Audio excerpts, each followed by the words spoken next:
Hello students, welcome back to the channel of Chemilogy Crackers. मैं हूं Aishwarya ma'am और मैं सबका स्वागत करती हूं, वेलकम करती हूं इस वंडरफुल से प्लेटफॉर्म में जहां पे आपको कंसेप्ट्स मिलते हैं केमिस्ट्री एंड बायोलॉजी के। I all welcome you all to this channel and चलिए आज हम लोग हमारे सेशन से स्टार्ट करते हैं। आज जो मैं लाई हूं, आज का सेशन है क्लास 9 के छोटे मोटे प्यारे से बच्चों के लिए। आज मैं लाई हूं उनके लिए the second part of the chapter cell. Last time मैंने जब क्लास 9 के लिए वीडियो डाला था, it was the first part of the chapter cell. आज मैं लाई हूं सेल जो है क्लास 9 के लिए द सेकेंड पार्ट। ओके, चलिए आज मैं लाई हूं cell the unit of life का lecture number 2। Last class was a introductory basic class, जहां पे हमने क्या देखा था, जहां पे हमने देखा था कि what is the cell, definition of cell, cell theory क्या है। हमने देखा था कौन कौन से साइंटिस्ट इस सेल के में इन्वॉल्व रहते हैं, राइट। तो चलिए शुरू करते हैं। आपका जो सेल है हम सबने पढ़ा था, it was the basic fundamental structural and functional unit of life. Last class में हमने प्रोटोप्लाज्मिक थ्योरी से एंड किया था। अगर आप लोग वो वीडियो नहीं देखे हैं तो प्लीज जाके डिस्क्रिप्शन बॉक्स में उसका लिंक दिया होगा, वो देखिएगा। प्लस आपको इस साइड आई बटन मिल जाएगा जहां से आप लेक्चर का लिंक उठा के देख सकते हैं। ओके, चलो हम लोग आज का स्टार्ट करते हैं। फर्स्टली, लास्ट क्लास में मैंने आपको बोला था यूनिसेल्यूलर और मल्टीसेल्यूलर ऑर्गेनिजम्स क्या होते हैं। यूनिसेल्यूलर ऑर्गेनिजम्स का मतलब क्या होता है, ऑर्गेनिज्म विच हैज वन और सिंगल सेल। जो ऑर्गेनिजम्स के पास एक या फिर सिंगल सेल रहते हैं उसको यूनिसेल्यूलर ऑर्गेनिजम्स बोलते हैं। मल्टीसेल्यूलर ऑर्गेनिजम्स क्या होते हैं, मल्टीसेल्यूलर ऑर्गेनिजम्स वो होते हैं which is made up of many cells. ठीक है, multicellular organisms are those which are made up of many cells, है ना। जैसे मैं मल्टीसेल्यूलर ऑर्गेनिज्म हूं, प्लांट्स एंड एनिमल सब लोग मल्टीसेल्यूलर ऑर्गेनिजम्स होते हैं, राइट। तो आज के क्लास में मैं आपको बताने वाली हूं types of cells in multicellular organisms. आपके जो मल्टीसेल्यूलर ऑर्गेनिजम्स हैं उनमें किस तरीके के सेल्स मौजूद है, हम उनके बारे में बात करते हैं। Types of cells in multicellular organisms. What are the types of cells. पहला टाइप ऑफ सेल है आपका अनडिफरेंशिएटेड सेल्स। ठीक है, अनडिफरेंशिएटेड सेल्स। पहले टाइप का सेल जो हम स्टडी करने वाले हैं that is known as undifferentiated cells. What is undifferentiated cells. Undifferentiated cells का मतलब क्या होता है, अनडिफरेंशिएटेड सेल्स का मतलब होता है ऐसे सेल्स जिसमें सेल डिविजन का पावर नहीं है। Undifferentiated cells are unspecialized sales जिनके पास कोई स्पेशल फंक्शन नहीं है और ये केवल और केवल आपका सेल डिविजन करते हैं। अनडिफरेंशिएटेड सेल के पास कोई भी पर्टिकुलर फंक्शन नहीं होता है। What are undifferentiated cells. Undifferentiated cells are cells that are unspecialized, मतलब इनका कोई स्पेशल फंक्शन नहीं है। सेल्स दैट आर अनस्पेशलाइज्ड, और क्या खासियत है, cells that only have the power of cell division. ठीक है, सेल जिसके पास केवल और केवल सेल डिविजन का पावर रहता है। ठीक है, एग्जाम्पल इसका क्या है, एग्जाम्पल इसका है मेरिस्टेम। आपका जो प्लांट है वहां पे जो टिप्स होता है, जो लीफ का टिप होता है, उस टिप में आपके कुछ special type of cell present होते हैं जिसको हम मेरिस्टेम बोलते हैं। और मेरिस्टेम क्या होता है, इसके पास सेल डिविजन के अलावा और कोई काम नहीं होता है। साथ साथ और क्या एग्जाम्पल्स है आपका, कॉर्केम्बियम, ये भी आपका प्लांट का पार्ट है। साथ में है आपका जाइगोट, जाइगोट इन एनिमल्स, ठीक है। नेक्स्ट है आपका bone marrow and last one is germinal epithelium. Last one कौन सा है? जर्मिनल एपिथेलियम, ठीक है। सो ये जो आपके सेल्स हैं, ठीक है, कौन कौन से सेल्स है? अनडिफरेंशिएटेड सेल्स है। अनडिफरेंशिएटेड सेल्स क्या होते हैं? They are unspecialized cells, cells जिनके पास कोई पर्टिकुलर फंक्शन नहीं है but they only have the power of cell division. Example क्या है इसका? Meristem, cork cambium, zygote, bone marrow और germinal epithelium, right. Undifferentiated cells के बाद नेक्स्ट है आपका डिफरेंशिएटेड सेल्स, ठीक है। अनडिफरेंशिएटेड के बाद नेक्स्ट कौन से सेल्स है? Differentiated sales. डिफरेंशिएटेड सेल्स क्या होते हैं? डिफरेंशिएटेड सेल्स जो है इनका एक स्पेसिफिक स्ट्रक्चर और एक स्पेसिफिक फंक्शन होता है, ठीक है। ये लोग सेल डिविजन नहीं करते हैं, केवल ये लोग का एक अलग स्ट्रक्चर रहता है और ये अलग फंक्शन रहता है। सेल डिविजन के बाद जो नए सेल्स आपके बनते हैं, जिन जिन नए सेल में आपका एक पर्टिकुलर स्ट्रक्चर और एक पर्टिकुलर फंक्शन दिया रहता है, उसको हम डिफरेंशिएटेड सेल्स बोलते हैं। What are differentiated cells? They are post mitotic cells, मतलब सेल डिविजन के बाद जो सेल निकला have a specific structure and function. They have a specific structure and function, ठीक है। They are known as differentiated cells, ठीक है। ऐसे सेल्स जिनके पास एक स्पेसिफिक स्ट्रक्चर एंड फंक्शन होता है। एग्जाम्पल क्या है आपका? आरबीसीज। आरबीसीज का शेप कैसा होता है? बाइकॉन्केव शेप। और आरबीसी का काम क्या होता है? पर्टिकुलर काम इसका ऑक्सीजन ट्रांसपोर्ट। डब्ल्यूबीसी का शेप कैसा होता है? डब्ल्यूबीसी का शेप जो है ये एमीबॉइड शेप का होता है ना, जैसे एमीबा दिखता है। और इसका काम क्या होता है? इसका काम होता है फैगोसाइटोसिस, यानी कि आपके जर्म्स को बॉडी से हटाना।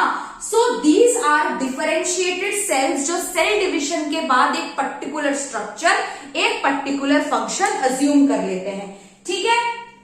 इसके बाद अनडिफरेंशिएटेड, डिफरेंशिएटेड के बाद जो नेक्स्ट टाइप का सेल है that is D differentiated sales. कैसे सेल्स होते हैं ये? D differentiated sales. D differentiated sales क्या होते हैं? डी डिफरेंशिएटेड सेल्स का मतलब होता है इन लोग का एक पर्टिकुलर स्ट्रक्चर और फंक्शन रहता है, लेकिन कभी कभी ये फिर से सेल डिवीजन में वापस चले जाते हैं। मतलब मान लीजिए आपको चोट लगा, ठीक है, तो उस चोट को आपको जल्दी से भरना है, तो उस चोट के पास जो जो सेल्स थे उनका एक स्पेसिफिक फंक्शन था, लेकिन वो फंक्शन को छोड़ के अभी वो केवल और केवल सेल डिवीजन का काम करेंगे ताकि आपका वुंड हील हो जाए। तो डी डिफरेंशिएटेड सेल्स क्या है? डिफरेंशिएटेड सेल्स जिनके पास एक स्पेसिफिक स्ट्रक्चर एंड फंक्शन है but revert to the power of cell division. Differentiated cells but revert to the power of cell division, ठीक है। Cells which revert to the power of cell division. Examples इसका क्या है? Example है repair and regeneration, ठीक है, repair and regeneration, ठीक है। दूसरा है आपका वुंड हीलिंग एंड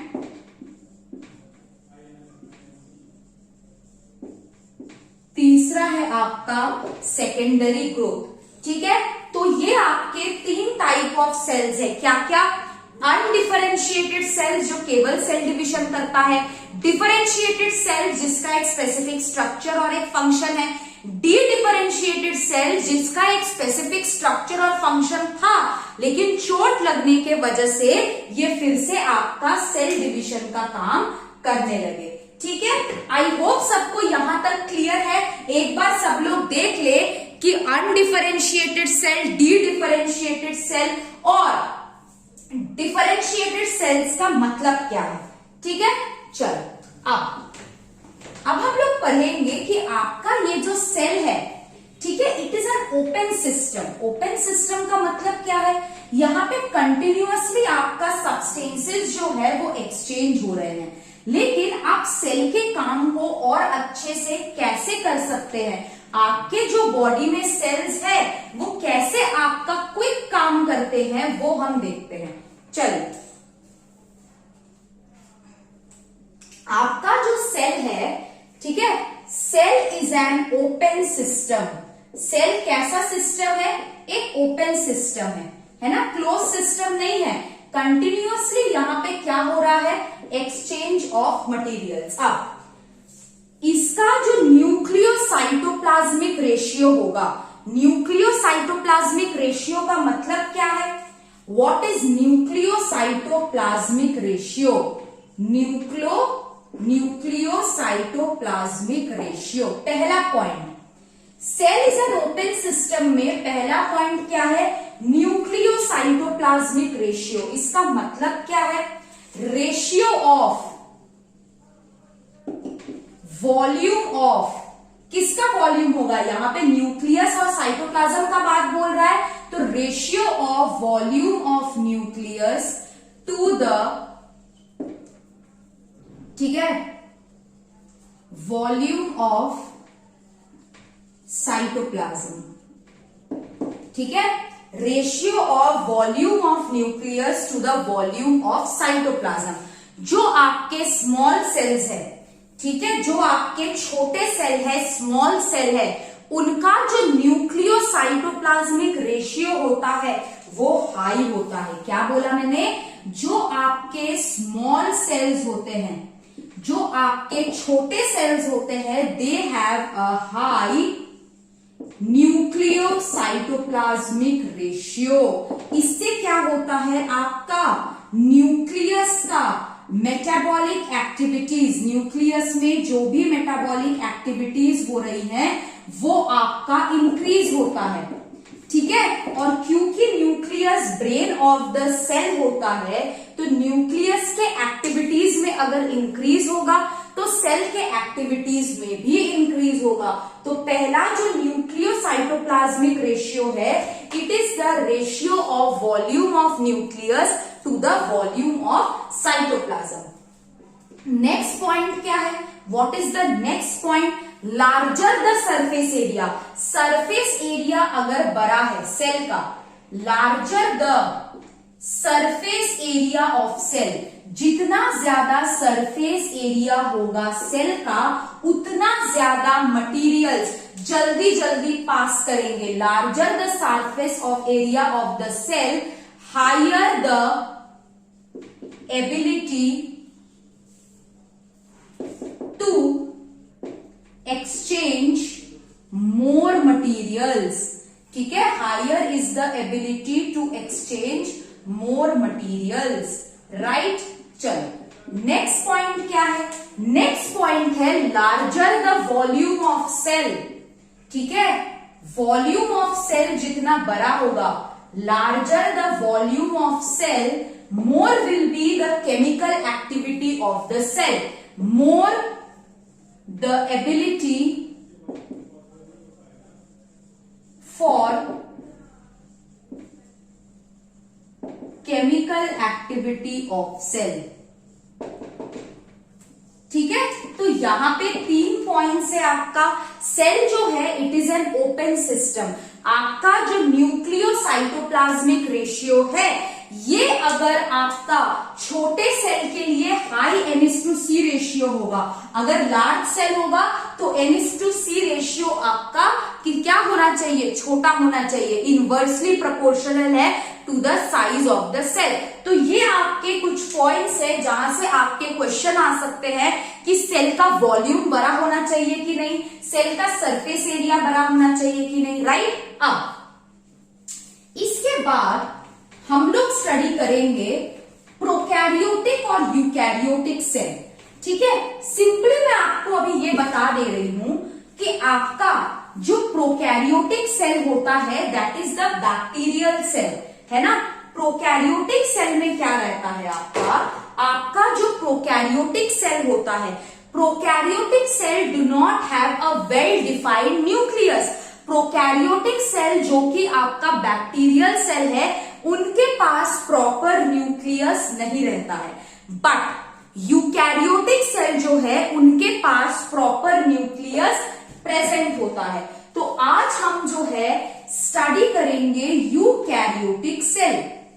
अब आपका ये जो यूकैरियोटिक सेल है, इस यूकैरियोटिक सेल में हम सारे सेल ऑर्गेनेल्स देखेंगे और लास्ट में प्लांट सेल और एनिमल सेल के बीच में डिफरेंस, प्रोकैरियोटिक और यूकैरियोटिक सेल के बीच के डिफरेंस को लिख लेंगे।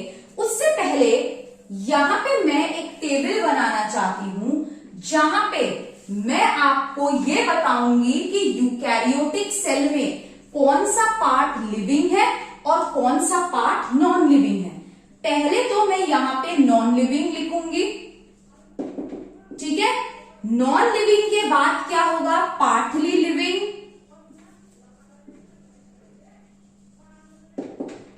ठीक है। नेक्स्ट होगा आपका लिविंग पार्ट, और लास्ट में होगा आपका साइटोप्लाज्म में क्या क्या पार्ट्स रहते हैं, ठीक है, साइटोप्लाज्म के पार्ट्स, ठीक है। तो पहले है आपका नॉन लिविंग। नॉन लिविंग में कौन आता है, नॉन लिविंग में आता है आपका permeable cell wall. Cell wall जो कि आपका फ्रीली परमिएबल है। तो ये जो आपका फ्रीली परमिएबल सेल वॉल है, क्या ये हर जगह प्रेजेंट है, नहीं, ये आपके प्लांट्स में प्रेजेंट है और आपके एनिमल्स में एब्सेंट है, ठीक है। पार्टली लिविंग में कौन आता है आपका सैप वैक्यूल, ठीक है।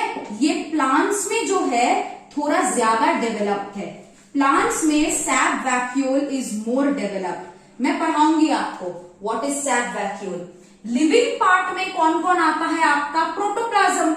लास्ट क्लास में मैंने क्या बोला था कि प्रोटोप्लाज्म में कौन कौन से पार्ट आएंगे, आपका प्लाज्मा मेम्ब्रेन आएगा, है ना। आपका दूसरा कौन सा आएगा, साइटोप्लाज्म आएगा आपका, और न्यूक्लियस के अंदर न्यूक्लियोप्लाज्म जो रहेगा वो तो मैं न्यूक्लियस प्लस न्यूक्लियोप्लाज्म लिख रही हूं ताकि आप लोग याद रखें, ठीक है। अब ये जो साइटोप्लाज्म है इसके दो पार्ट होते हैं, क्या क्या। साइटोप्लाज्म का पहला जो पार्ट है वो है हाइलोसाइटोप्लाज्म। क्या है, हाइलोसाइटोप्लाज्म। हाइलोसाइटोप्लाज्म में आपके क्या क्या रहते हैं, सेल ऑर्गेनेल्स। तो ये आपका साइटोप्लाज्म का लिविंग पार्ट है जहां पे आपका सेल ऑर्गेनेल्स रहते हैं। नेक्स्ट साइटोप्लाज्म का पार्ट होता है आपका ड्यूटोप्लाज्म। ये जो आपका ड्यूटोप्लाज्म है इसमें क्या रहता है, नॉन लिविंग इंक्लूजन बॉडीज, ठीक है, स्टोरेज बॉडीज। मैं आपको पढ़ाऊंगी क्या होता है, ठीक है। तो ये आपका पूरा का पूरा एक यूकैरियोटिक सेल का चार्ट है जहां पे हम देख सकते हैं कि यूकैरियोटिक सेल का नॉन लिविंग पार्ट क्या है, पार्टली लिविंग क्या है, लिविंग पार्ट क्या है, और इसका जो साइटोप्लाज्म है, साइटोप्लाज्म में क्या क्या डिविजन्स रहता है। क्लियर, यहां तक सबको क्लियर है। अब हम पहले अपना यूकैरियोटिक सेल ऑर्गेनेल से शुरू करने वाले हैं, दैट इज सेल वॉल। आपका जो प्लांट्स है they are also eukaryotes. So cell wall अगर एनिमल्स में नहीं है तो इसका मतलब ये नहीं है कि हम सेल वॉल नहीं करेंगे। तो our topic for today is cell wall.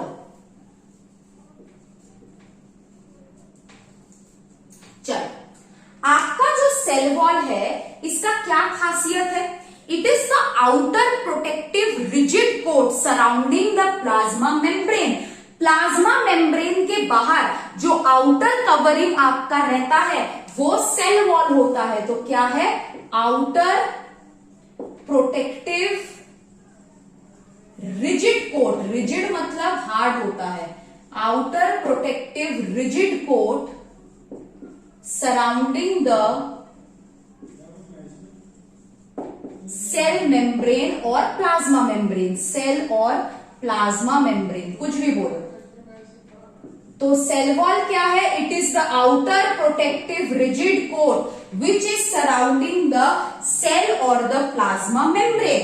तो आपका ये जो सेल वॉल है ये कहां कहां मिलता है? लिख लेते हैं। सेल वॉल इज फाउंड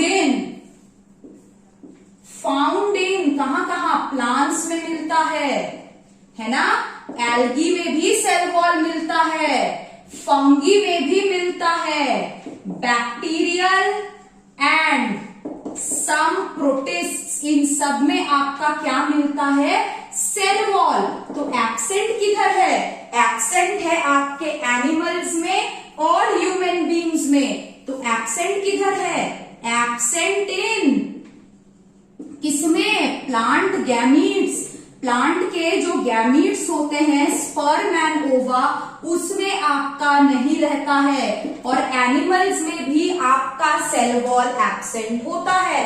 तो cell wall is absent in plant gametes and animals and it is present in plants, algae, some protist, fungi और बैक्टीरिया। और सेल वॉल कैसे होता है? Cell wall is freely permeable. Cell wall कैसे होता है? Cell wall is freely permeable. Cell wall is totally permeable, right? चलो अब हम देखते हैं सेल वॉल के फंक्शंस को। अब हम क्या देखते हैं? सेल वॉल के फंक्शंस को। सेल वॉल का फंक्शंस क्या है? सेल वॉल का फंक्शंस है it provides rigidity and shape to the cell. Cell को क्या प्रोवाइड करता है? इट प्रोवाइड्स रिजिडिटी, मतलब सेल को सपोर्ट करता है और सेल को शेप भी देता है। It provides rigidity, support and shape to the cells. क्या क्या देता है? It provides rigidity, support and shape to the cells. Next क्या है? सेल वॉल क्या करता है? It provides protection. Cell wall का दूसरा काम क्या होता है आपका? प्रोटेक्शन देना। It's provides protection. ठीक है, ये होता है आपके सेल वॉल के फंक्शंस। अब हम देखने वाले हैं कि सेल वॉल का कंपोजिशन क्या होता है। डिफरेंट टाइप्स ऑफ ऑर्गेनिजम्स में what are the composition of cell wall? What is the composition of cell wall in different organisms? पहले हम बात करते हैं प्लांट्स में। आपके लेवल में आपको सिर्फ सेल्यूलोज पता होना चाहिए कि plant cell wall is made up of cellulose. अगर मैं फंगी की बात करूं, फंगी का सेल वॉल आपका बनता है काइटिन से। ठीक है, एल्गी का सेल वॉल किससे बनता है? सेल्यूलोज, गैलेक्टन्स और मैनन्स। ठीक है, ये सब आपके कंपाउंड्स है, केमिकल कंपाउंड्स है जिससे आपके सेल वॉल बने होते हैं। ठीक है, नेक्स्ट है आपका बैक्टीरिया। आपका जो बैक्टीरिया है इसका सेल वॉल किससे बना रहता है? पेप्टिडोग्लाइकन। किससे बना रहता है? पेप्टिडोग्लाइकन। ठीक है, अब ये पेप्टिडोग्लाइकन जो है ये आपका पॉलीमर है। पेप्टिडोग्लाइकन किससे बना रहता है? N acetyl glucosamine. N acetyl glucosamine यानी कि नाग। ठीक है, नेक्स्ट क्या है? N acetyl muramic acid that is NAM. ठीक है, N acetyl muramic acid that is NaM। तो आपका जो सेल वॉल है, cell wall is the protective rigid coat which surrounds the what? Plasma membrane. Cell wall का function क्या होता है? सेल वॉल एक बहुत ही स्ट्रॉन्ग लेयर होता है ना? सेल वॉल एक बहुत ही स्ट्रॉन्ग लेयर होता है जो प्लांट्स को रिजिडिटी देता है, सपोर्ट देता है और प्रोटेक्शन देता है। नेक्स्ट मैं आपको एक पॉइंट लिखाने वाली हूं इस साइड में कि आपका जो ये सेल वॉल है है ना, आपका जो ये सेल वॉल है ये बहुत सारे इसके पार्ट्स हो सकते हैं जो आपके लेवल में नहीं है, लेकिन मैं बस आपको बोल रही हूं। पहला है आपका मिडिल लैमेला, ठीक है, ये आपके सेल वॉल के पार्ट्स हो सकते हैं। दूसरा है आपका प्राइमरी सेल वॉल, ठीक है। तीसरा है आपका सेकेंडरी सेल वॉल, ठीक है, ये आपके सेल वॉल के पार्ट्स हो सकते हैं। और लास्ट वाला है टर्शियरी सेल वॉल। तो आपका जो सेल वॉल है आप देख सकते हैं कि सेल वॉल के बहुत सारे डिफरेंट पार्ट्स है। It can be primary cell wall, secondary cell wall, tertiary cell wall और मिडिल लैमेला। ये आपके कोर्स में नहीं है, तो आप जब हायर क्लासेस में जाओगे मैं आपको ये चीज अच्छे से पढ़ाऊंगी। आई होप आपको आज का क्लास समझ में आया। आज के क्लास में हम सेल वॉल के बारे में पढ़े, हम types of cell in multicellular organism देखे, इवन हम ये भी देखे कि यूकैरियोटिक सेल में कौन सा पार्ट लिविंग है, कौन सा पार्ट नॉन लिविंग है। इसके अलावा हमने सेल के कुछ इंपॉर्टेंट पॉइंट स्टडी किए, जिससे हमें ये पता चलता है कि सेल का वॉल्यूम और सरफेस एरिया कितना होने से, क्या होने से सेल का एक्टिविटी में चेंज आ सकता है। राइट किड्स, अगर आप मेरे प्यारे प्यारे बच्चों को ये वीडियो समझ में आया है तो काइंडली प्लीज लाइक करें, शेयर करें एंड प्लीज आप लोग सब्सक्राइब करिए। आप लोग देख के चले जाते हो, सब्सक्राइब नहीं करते हो तो बेटा मेरे को तो बहुत बुरा लगता है ना। साथ ही साथ में नेक्स्ट लेक्चर के लिए भी प्रिपेयर हो जाइए, नेक्स्ट वीडियो भी जल्दी आ रहा है। तब तक happy learning, bye bye, take care everybody and study hard. Thank you, bye.